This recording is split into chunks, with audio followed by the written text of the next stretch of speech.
Section 4.5, division of polynomials. So now we know how to add, subtract, multiply a polynomial, so it only makes sense that now we're going to do division of polynomials.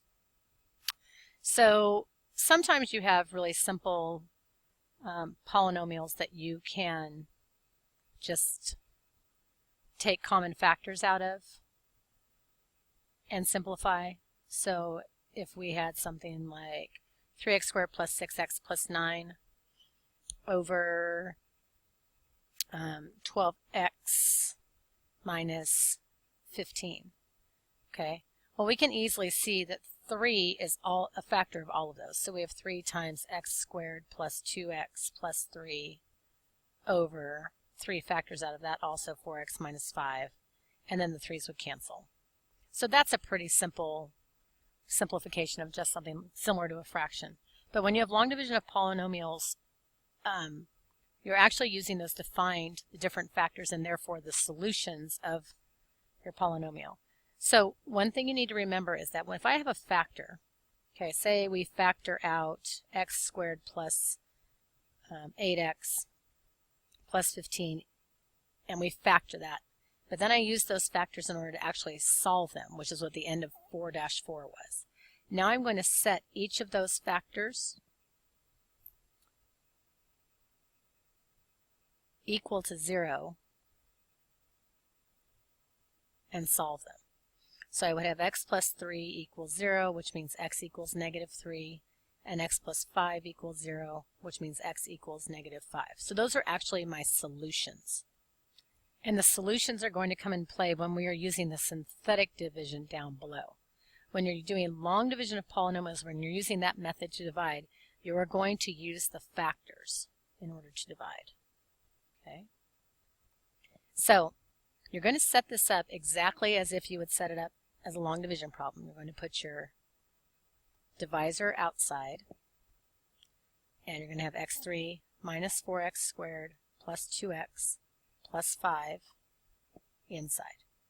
So when you're doing long division, the only thing that matters is that front term. Okay, so the negative 2 will matter in a second. But when you're deciding how much it can go in there by, you're only looking at the first term of the divisor and the first term of the polynomial. So you're just asking yourself, how many times does x go into x cubed, which would be x squared. X times x squared gives us x cubed. Then you're going to multiply that term by this whole binomial out here. So that would give us x cubed minus 2x squared. But then I want you to think about what you do in regular division. If I'm dividing 128 by 5, I see how many times 5 can go into 12, and I say that that's 2, and then I multiply it. That's exactly what we did here. But then what's our next step? We subtract, right? So that's what you're going to do to this. You're subtracting all of this. So what that really does essentially is flip the signs of that polynomial. So the way that I do it is I multiply it, just like we did, and then I flip the signs. Okay? This first term should always cancel out. So you're going to divide first term by first term.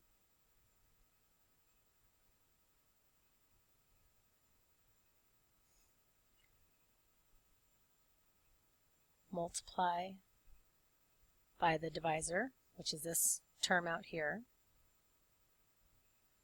Then flip terms, flip the signs of the terms to subtract. Okay, and the kicker is the first term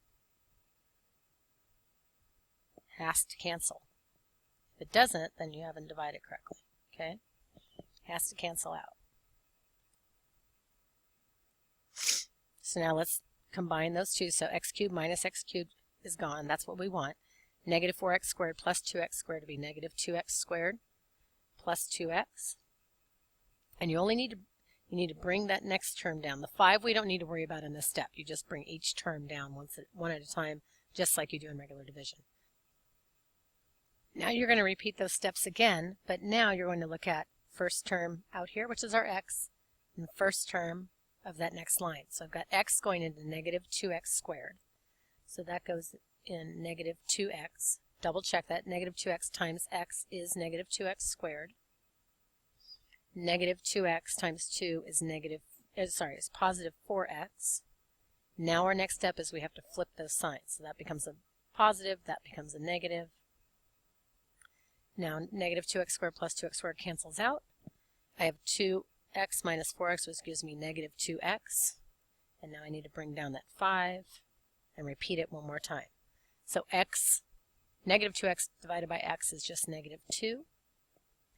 And I'm going to multiply through negative 2x. Negative 2 times negative 2 is positive 4. And I'm going to flip my signs, and that gives me a remainder of 1. The way you're going to write that remainder is the remainder now becomes a fraction, and your divisor becomes, so your remainder is the numerator of that fraction, because it's a partial, right? It's got something left over. And then the divisor is what goes in the denominator. Okay? So let's do another one of those. Now, first thing you need to deal with is that 4x plus 3, which in long division, it can stay like that. You don't need to worry about it in long division. Synthetic is not going to be the same situation because it's going to look for a solution. But because we're using the factor in long division, it's okay. So we have 4x plus 3. And then on the inside, we have 12x cubed minus 11x squared plus 9x plus 8. So I'm going to do this one a little bit faster. Remember, I'm only looking at first term. So 12x cubed divided by 4x would be 3x squared. I'm going to go ahead and multiply. So 12x cubed, remember they should be the same, plus 9x squared. I need to flip my signs. Those should cancel. Repeat that again. Okay. 4x goes into negative 20x squared, negative 5x times. So I get negative 20x squared. 3 times negative 5x is negative 15x. Flip my signs because I'm subtracting. Now I have 24x plus 8. I'm going to bring that 8 down. 4x goes into 24x 6 times. So I have 24x plus 18. Flip both of those signs. Those cancel. I do have a remainder. 8 minus 18 is negative 10. And actually, let's keep it so we have one sign there. Minus. Remainder goes here. Remainder is on top. Oops.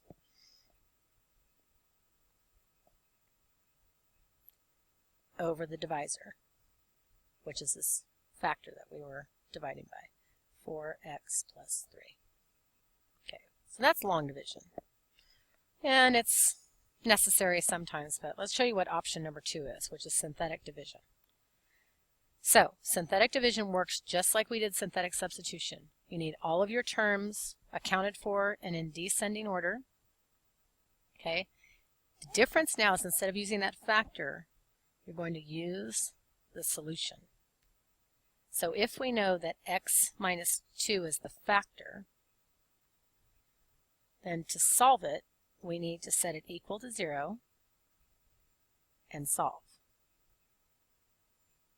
So our solution would actually be x equals 2. That is the amount that is going to go out here.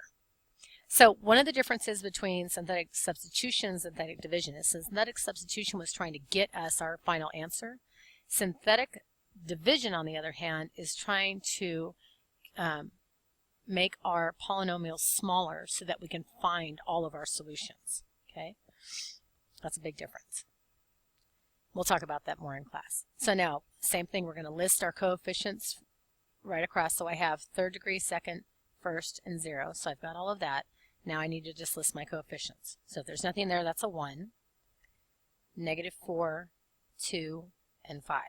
And you're going to treat it just like synthetic substitution. So we're going to bring the first term down. We're going to multiply and add. So 1 times 2 is 2, and add those together. Negative 4 plus 2 is negative 2. Repeat that process. 2 times negative 2 is negative 4. 2 minus 4 is negative 2. 2 times negative 2 is negative 4, and 5 minus 4 is 1. So I want you to notice something. So this is a remainder, okay? If that last term is 0, then there is no remainder, okay? Otherwise, this number here is your remainder. And what happens is you're going to take, now this represents a polynomial, these coefficients now. But it represents a polynomial of the degree minus 1. And what I mean by that is when we began, this was it was a cubic polynomial, it was an x cubed. You're going to bring these down, and now these are the coefficients, but every term is going to be 1 less. You also know that because if I've got 4 terms there, then that should be a trinomial, right?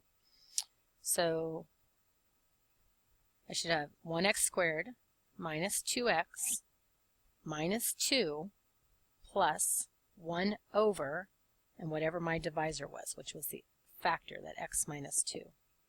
So I want you to notice, we did the same problem that we did above, and look what we ended up with the answer.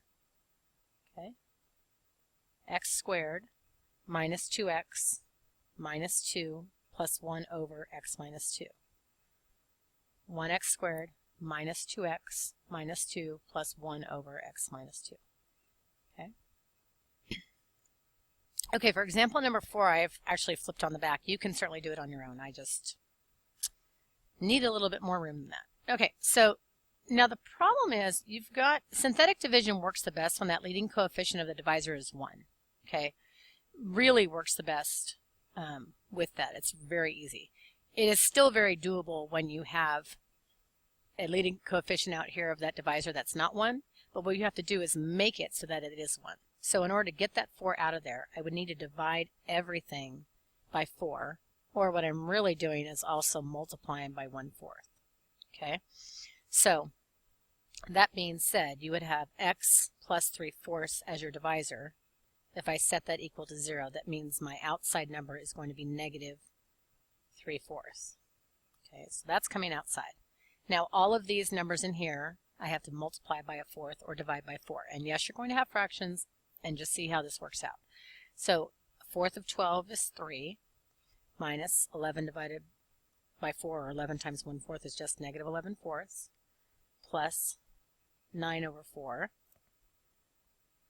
and then 8 times 1/4 is 2. So now I've got my coefficients all the way across, and I'm still going to handle it the same way.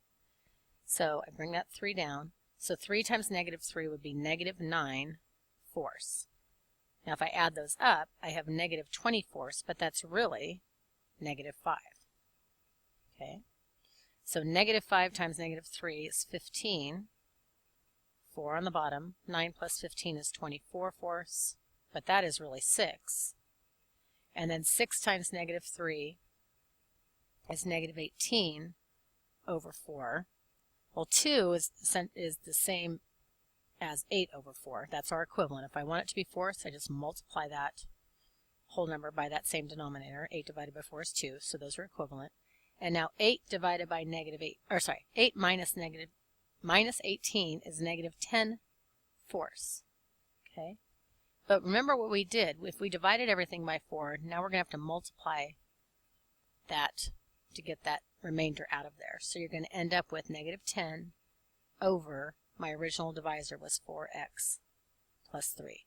So whatever you divided everything by, you're going to multiply that remainder by the same thing, because that's going to essentially undo how you adjusted the problem in the first place.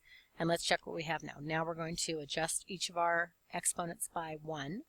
So this will be 3x squared minus 5x plus 6 minus 10 over 4x plus 3. And if we check, sorry about that,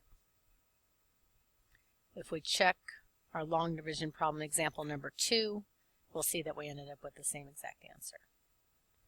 Okay, so that's it for 4-5. We'll do a lot more practice with that on Monday.